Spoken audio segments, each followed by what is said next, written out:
Ransomware damages are skyrocketing, predicted to hit 265 billion USD by 2031.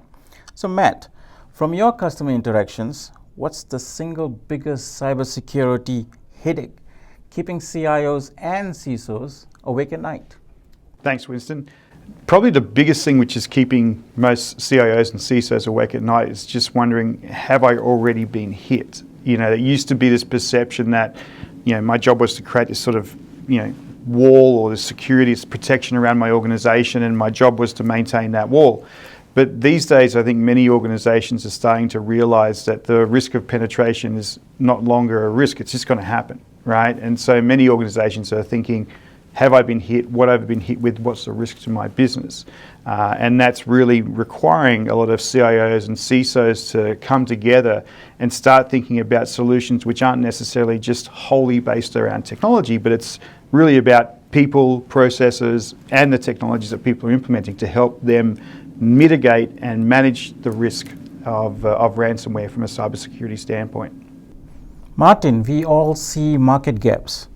So what was the big aha moment with customers that revealed teaming up was the only way to truly solve persistent cyber resiliency issues?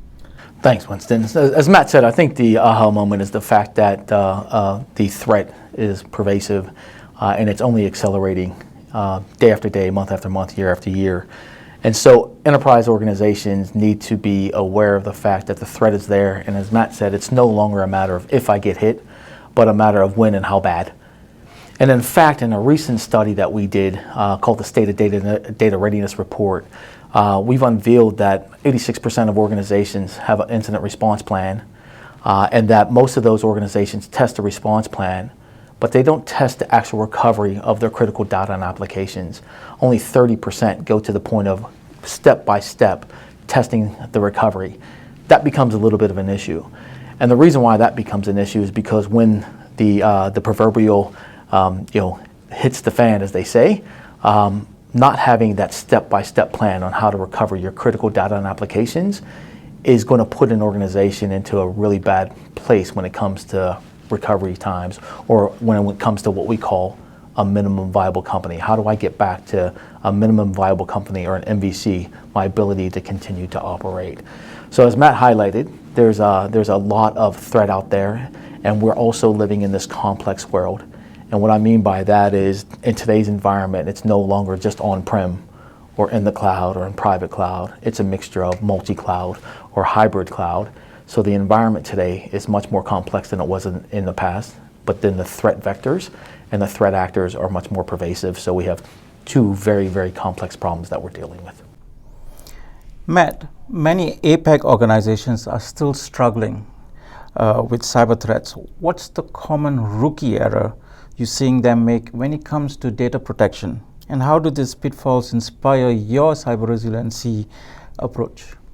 Yeah, it's almost harsh to sort of say the rookie error, but I mean, there are many organizations who sort of believe that if I do backup, then data protection's under control, and that's no longer the case, right? I mean, as Martin sort of talked about, the infrastructure environments we're actually dealing with are now more diverse than ever before. You've got infrastructure in the cloud, you've got infrastructure on-prem, you've got infrastructure shared across those environments in a hybrid space. Now, that presents a huge amount of complexity, right? Because your infrastructure is now not completely under your own control. You're not owning and operating every single aspect of it.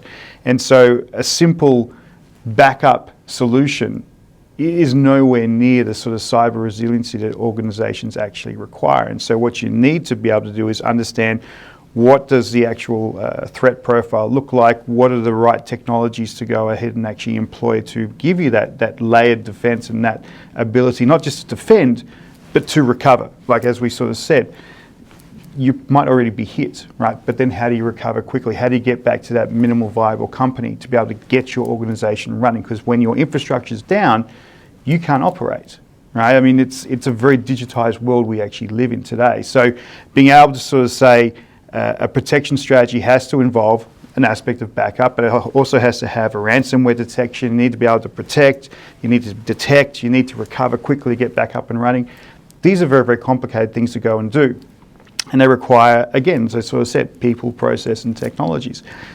The reason this partnership is so critical is that between us, we're able to sort of unify the most critical aspects of data protection, which is going to be what is the infrastructure it actually runs on, how do we manage the data, and then how do we have the sophisticated technologies to be able to protect the data, to be able to detect ransomware. So Hitachi and Commvault coming together really gives the customer a level of assurance that we can help protect their assets, which is really the data that runs their organization. So that's why I get excited about this partnership and how we keep pushing forward in that space. Martin, exciting times. Let's get straight to it though. What market gap or customer demand makes this partnership an absolute no-brainer for anyone looking at Apex cyber resiliency? Yeah, I think the concept of protect, detect, and recover is extremely important in any enterprise organization. And in order for an organization to be cyber resilient, or another way that we talk about it is, in order for an organization to continue its business, it's a flip of business continuity, right? We say continuous business is what is so important, is to be able to operate in a multi-cloud, complex environment and recover when the incident happens. So Matt talked about it a little bit, but we just did that study, the State of Data Readiness Report, and in that study we found that the average dwell time of a bad actor or threat actor in an enterprise organization is 200 days. So 200 days before they actually launch the attack. Once they launch the attack, your organization needs to be able to respond in a very rapid manner to get to that MVC, that minimum viable company. And with this partnership, utilizing the capability, the scale, the infrastructure, the people, process, and tools and technology that Hitachi's brought to this partnership for over 20 years, plus the capability around Commvault for data protection, cyber resilience, and threat scanning, we have the perfect combination to make sure that we're actually enabling that protect, detect, and recover capability for enterprise organizations.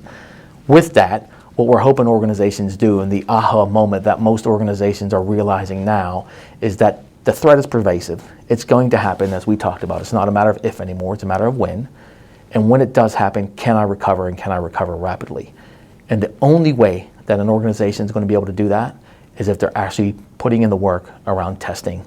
And testing in an isolated, air-gapped, and immutable environment. And that's the capability that Hitachi Vantara and Commvault can bring to any enterprise organization. Matt, you have anything to add to that?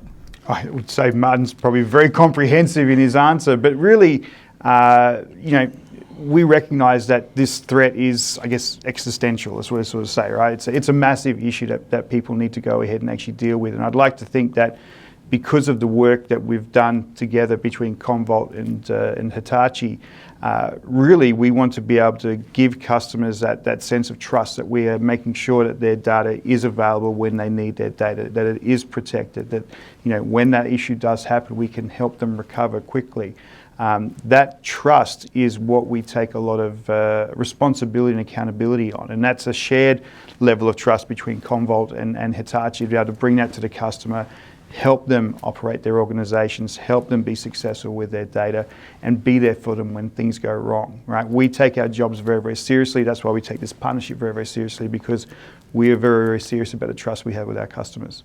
And Winston, if I can add one last thing to Matt's response there, I think one of the unique specialties of this partnership is the customers that we service, many of them are very large customers who operate in very heavily regulated environments, whether it's government, finance, and FSI, financial services, technology, et cetera. They're heavily regulated. In those environments today, in a heavily regulated environment, the regulators are putting out more pressure for these companies to not only have backup, as Matt mentioned earlier, but also the ability to recover. It's actually now being put into the regulation. So this partnership between Hitachi Vantara and Commvault is even more critical today than it was when we started over 20 years ago. This partnership really matters, and the technology, the people, process, and technology that Matt refers to, that we can bring to the enterprise to help them recover and to show the regulators that yes, they can back up their data, they have a copy of their critical information and applications, and they can recover that in a rapid manner to continue their business operations, is what this partnership is all about. Let me continue that just with one other question. Martin, you mentioned about data protection, data recovery. Do you see a lot of companies paying too much attention on the protection part and keeping threats out? and not enough attention on data recovery, especially when we look in today's AI kind of world? I see that mix changing a little bit. Don't get me wrong, Winston, it's absolutely critical that we still pay attention to and invest in protection. It's part of our protect, detect, and recover principles even that Hitachi and Commvault operate on. But I see the mix is getting a little bit, is changing in regards to investment in each of those areas. And more organizations are spending more time, energy, and effort on the recovery piece. Some of that is driven by compliance and regulatory environments, but a lot of that is driven by just what's happening out there in the threat landscape. As we talked about, the threats are pervasive. You're going to get hit. It's not a matter of if, it's a matter of when and how bad. So make sure that you're investing in the right areas. And Matt, one last question. We started about CIOs and CISOs. How does Hitachi Vantara, working with Commvault, create a common language so the CISOs and CIOs can work together? Because we are looking at two separate teams. Yeah, I mean, it really starts off trying to help an organization recognize that this is a shared responsibility, right? When we have conversations about data protection with customers, it's not necessarily, well, buy this product and then you should be okay. It's about really understanding what is the threat landscape that actually going and dealing with. And we know we can't do that alone. That's why we bring Commvault along with us. That's why we have a partnership. Not like bringing them along, but this is a long-standing partnership that actually brings the best expertise in the industry to help us address the issue, right? If Commvault could sell a product, I could go ahead and actually sell a product, but we're not necessarily solving a problem at that point. And so the partnership in itself is really understanding our domains, how we find that unifying space and be able to deliver solutions that actually help help a customer protect their environment, protect their assets. So as Mansoor talked about, like there will be the aspect of the how do I protect the perimeter of the organization, how do I protect what's actually going on, but we need to be able to have those enabling solutions that help you to continually detect. And I think monitoring is a kind of a big piece which is coming through now as well. But that recovery aspect, as you sort of said, Winston, that recovery part is becoming much more important. So we see a lot of innovation and technologies that we're working on jointly together to help organizations recover faster than they ever have before, because you can't afford your business to be down. You talked about 200 days of threat act actually being in there, but I mean, if your business is down for a week, that's already too long. Like we have to think about recovery now in terms of minutes, if not seconds. That's where we need to go to, and that's only possible because of the innovation we drive together. And that's only possible, to Matt's point, is when the CISOs team and the CIOs team is working together. We actually like to call it, from a cyber resilience point of view, it's a team sport. Right? We're not going to win this alone. There's no one single star on the soccer field that is going to actually score that goal. It's a team sport. So all the organization's teams, operationally, from a security point of view, all the different BUs, they have to be working together to make sure that they're successful in this team sport. So cyber resilience is a team sport, but our partnership is also a team sport, and that's what we're here for. We're here to actually win the game at the end of the day, and that's keeping the bad guys out.